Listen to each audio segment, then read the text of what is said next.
Most people never realize the exact moment their life becomes evidence. For Emily Pike, it happened at 7:45 p.m. on January 27, 2025, when a surveillance camera captured her walking out of a group home in Mesa, Arizona.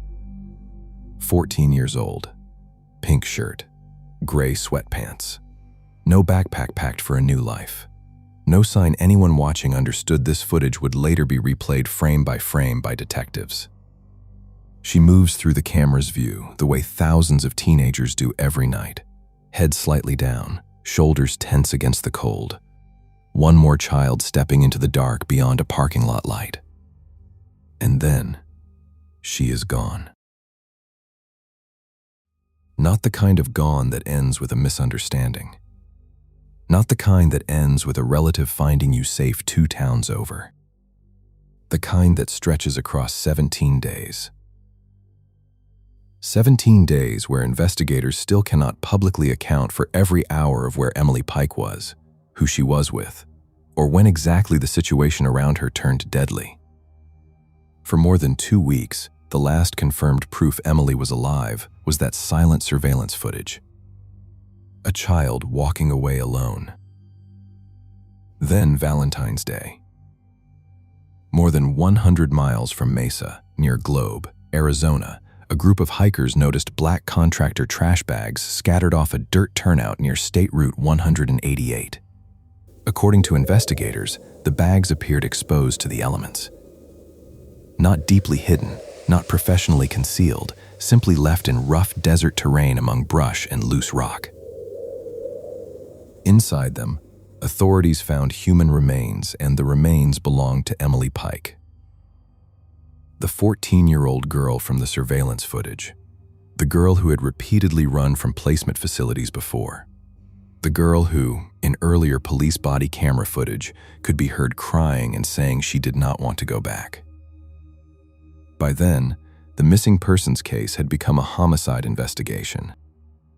Investigators later confirmed Emily had suffered blunt force trauma. Portions of her body had been dismembered. Some remains were never recovered.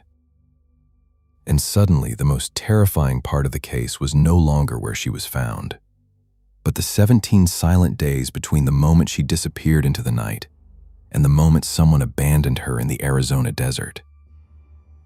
Because somewhere inside those missing days is the part of the story investigators still haven't publicly reconstructed. The last safe place she slept. The last person she trusted. The moment fear entered the room.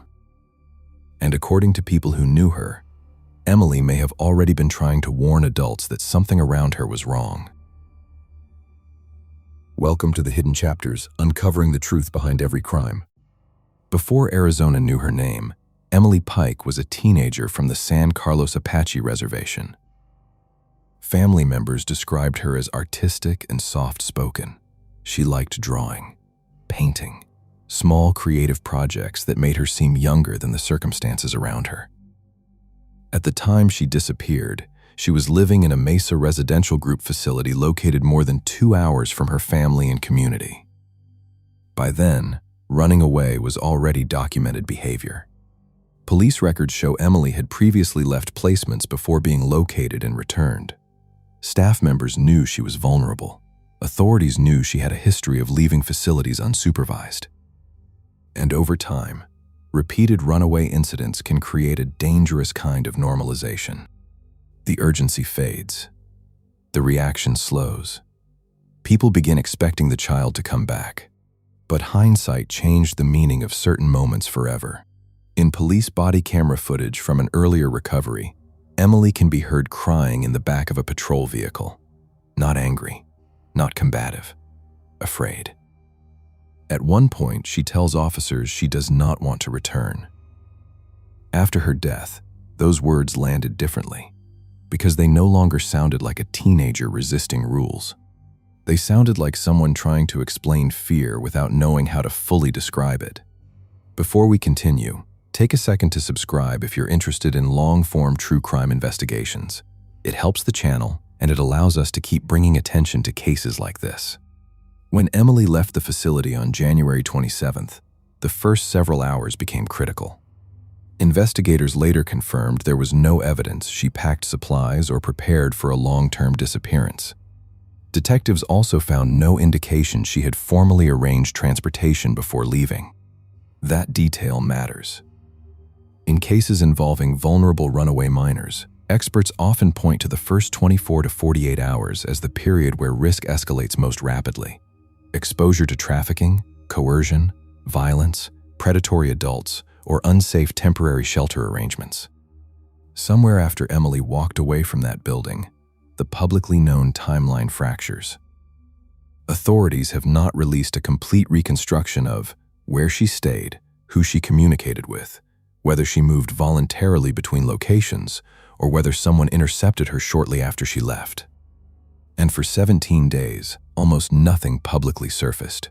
No verified sightings, no confirmed rescue, no explanation. Then came February 14th. What investigators discovered after identifying Emily's remains changed the direction of the case completely. According to reporting released after the homicide investigation began, detectives determined Emily's remains had likely been transported from another location before being left near Globe. That detail shifted the case from an isolated act of violence to something more organized. Because transport means time, time after death, time to move evidence, time to cross county lines, time to avoid detection. Investigators also confirmed the disposal site showed no obvious signs of being the primary crime scene, which raised a chilling possibility. Emily may have been killed somewhere else entirely. Somewhere indoors, somewhere controlled, somewhere another person cleaned afterward and walked away. And despite the brutality of the crime, investigators have still never publicly released a full account of where Emily spent those missing 17 days. That silence became one of the most disturbing parts of the case, because it suggests there are still people who know far more than they have admitted.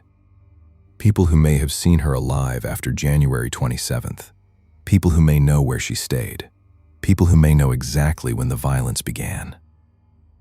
The terrain near Globe is harsh country. Dry washes, jagged brush, and long stretches of open land where almost nothing interrupts the wind. It is the kind of place where evidence disappears quickly under heat, dust, and isolation. Investigators later confirmed Emily suffered blunt force trauma before her body was dismembered. Forensic investigators often view post-mortem dismemberment as more than panic. In many homicide cases, it suggests concealment, delayed identification, movement of remains, or an attempt to psychologically distance the killer from the victim. Whoever killed Emily had enough time to make decisions afterward. Time to transport remains. Time to choose a location. Time to believe the desert might hide what happened. But despite that effort, Emily was still found. And sometimes that becomes the detail investigators focus on most. Not what a killer planned carefully, but what they failed to account for. As investigators continued working the homicide, public attention expanded beyond the unidentified killer. People began examining the system surrounding Emily before she died. A 14-year-old Indigenous girl, placed far from home, repeatedly running away, repeatedly expressing distress about returning.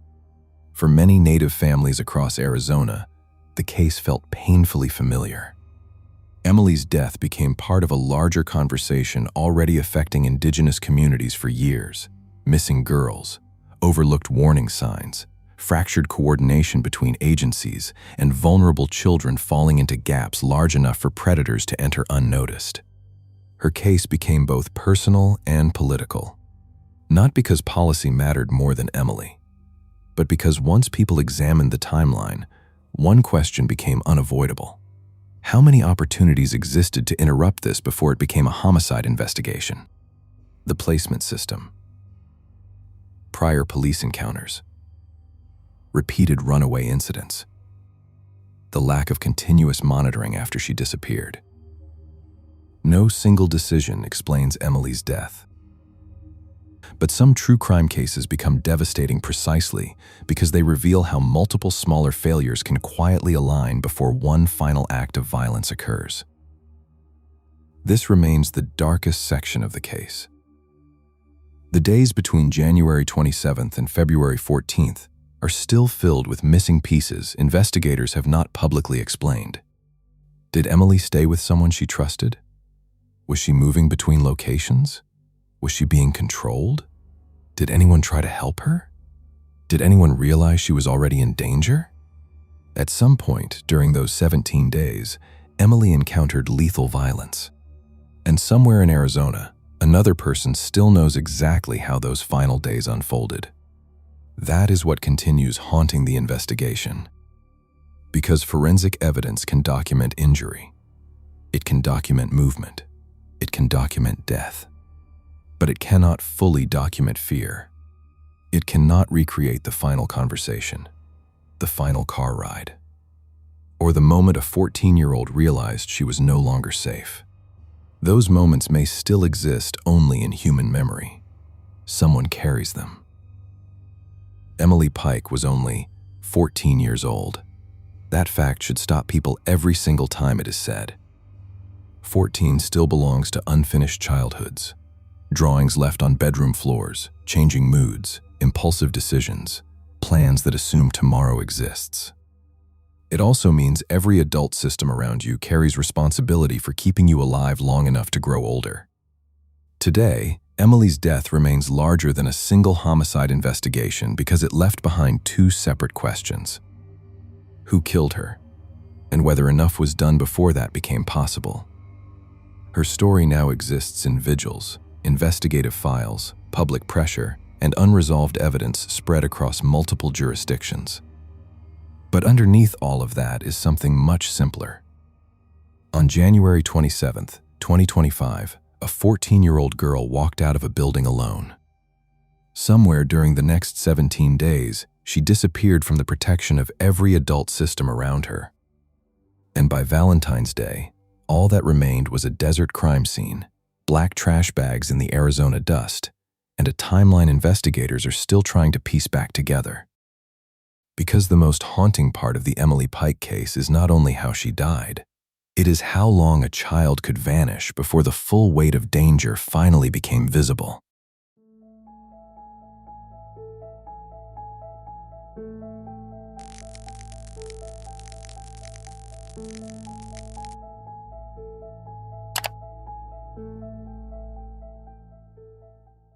If this case stayed with you, you're not the only one. And if you're ready for the details most people miss, there's more waiting in the full Hidden Chapters playlist.